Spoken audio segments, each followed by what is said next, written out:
દિવસોથી ડંફાસો મારી રહેલા અમેરિકાના રાષ્ટ્રપતિ ડોનાલ્ડ ટ્રમ્પને ઇશારામાં માપમાં રહેવાનો સંદેશ ભારતે આપી દીધો હોય એવું લાગે છે।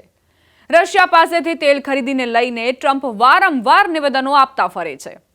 તાજેતરમાં જ અમેરિકામાં નવું બિલ આવ્યું છે, જેમાં રશિયા પાસેથી તેલ ખરીદનારા દેશો પર 500% સુધીના દંડ એટલે કે ટેરિફની તૈયારી હોવાનું કહેવાય છે। મીડિયાને સંબોધન માટે આવેલા ભારતના વિદેશ મંત્રાલયના પ્રવક્તા રણધીર જયસ્વાલને જ્યારે આ મુદ્દે સવાલ કરાયો, ત્યારે તેમણે નવા ભારતની તાકાતનો પરિચય કરાવતું નિવેદન આપ્યું। ભારતે સ્પષ્ટ કર્યું કે ભારતની ઉર્જા નીતિ કોઈ દબાણથી નહીં બદલાય। અમે આપણી 140 કરોડ જનતાના હિતોનું રક્ષણ કરવા માટે સસ્તા ઇંધણના સ્ત્રોતોની શોધ કરતા રહીશું। મતલબ સ્પષ્ટ છે કે ભારત ડંફાસો મારનાર અને જગત જમાદાર થઈને ફરી રહેલા ટ્રમ્પના દબાણમાં નહીં આવે। અને એવા પણ સંકેત માની શકાય કે ભારતીય નાગરિકોને સસ્તું ઇંધણ મળે એના માટે ભારત સરકાર કોઈની પણ પાસેથી તેલ ખરીદશે, પછી ભલે તે રશિયા જ કેમ ન હોય। MEA અમેરિકી કોમર્સ સેક્રેટરી હોવર્ડ લુટનિકના તાજેતરના નિવેદનો પર પણ તીખો પલટવાર કર્યો। વિદેશ મંત્રાલયે સ્પષ્ટ કર્યું કે અમેરિકાની તરફથી આપવામાં આવેલી માહિતી બિલકુલ સચોટ નથી।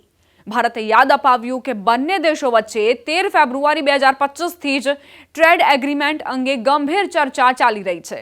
અનેક વખત બંને પક્ષો સમજૂતીની ખૂબ નજીક પહોંચી ગયા હતા। વિદેશ મંત્રાલયનો આ જવાબ ત્યારે આવ્યો છે જ્યારે અમેરિકી વહીવટી તંત્ર વ્યાપારિક વાટાઘાટોમાં વિલંબ માટે ભારતને જવાબદાર ઠેરવી રહ્યું છે। ભારતે સ્પષ્ટ કર્યું છે કે તે હજુ પણ એવી ડીલ માટે તૈયાર છે જેનાથી બંને દેશોને ફાયદો થાય। વિદેશ મંત્રાલયે કહ્યું કે વાટાઘાટોને જે રીતે રજૂ કરવામાં આવી છે તે ખોટી છે। ભારત અને અમેરિકાની અર્થવ્યવસ્થાઓ એકબીજાની પૂરક છે। છેલ્લા 1 વર્ષમાં વાટાઘાટોના અનેક રાઉન્ડ પૂર્ણ થયા છે। અમે એક સંતુલિત સમજૂતી માટે સતત મહેનત કરી રહ્યા છીએ। અનેક સ્તરે અમે ડીલને અંતિમ રૂપ આપવાની ખૂબ નજીક હતા। ભારત આજે પણ વાટાઘાટોને આગળ વધારવાના પક્ષમાં છે। અમે ઈચ્છીએ છીએ કે ટ્રેડ ડીલ બંને દેશો માટે ફાયદાકારક હોય, તેમાં બંને પક્ષોનું હિત જળવાવું જરૂરી છે।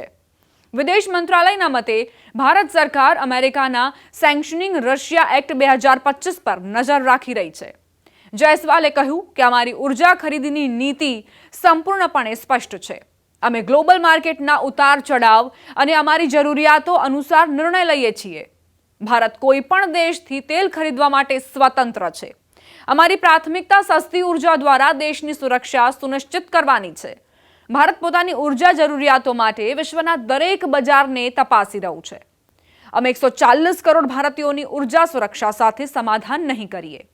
વિદેશ મંત્રાલયે એ પણ ખુલાસો કર્યો કે વર્ષ 2025 દરમિયાન PM મોદી અને રાષ્ટ્રપતિ ટ્રમ્પ વચ્ચે ફોન પર 8 વખત વાત થઈ। આ વાતચીતમાં પરસ્પર ભાગીદારીના અનેક મહત્વપૂર્ણ મુદ્દાઓ પર ચર્ચા થઈ। આનાથી સાબિત થાય છે કે બંને દેશોના નેતૃત્વ વચ્ચે સીધો સંવાદ છે। વેપારિક સમજૂતીઓ અંગે ચાલી રહેલી ખેંચતાણ વચ્ચે આ માહિતી ખૂબ મહત્વની છે। અમેરિકાએ અનેક આંતરરાષ્ટ્રીય સંગઠનો અને સંયુક્ત રાષ્ટ્રની સંસ્થાઓમાંથી હટવાની જાહેરાત પર ભારતે સંતુલિત પરંતુ સ્પષ્ટ વલણ અપનાવ્યું છે। વિદેશ મંત્રાલયે કહ્યું કે ભારત બહુપક્ષવાદનો દ્રઢ સમર્થક છે અને વૈશ્વિક પડકારોનું નિરાકરણ સામૂહિક પ્રયાસોથી જ શક્ય છે। મંત્રાલયે એ પણ સ્પષ્ટ કર્યું કે ઇન્ટરનેશનલ સોલર એલાયન્સે તેની રચના પછી સૌર ઉર્જાના વિસ્તાર અને 125 સભ્ય દેશો વચ્ચે સહયોગને મજબૂત કરવામાં નોંધપાત્ર પ્રગતિ કરી છે। ભારત આ લક્ષ્યોને આગળ વધારવા માટે પ્રતિબદ્ધ રહેશે। MEA અનુસાર વૈશ્વિક સ્થિરતા માટે સંવાદ અને સહયોગ અનિવાર્ય છે।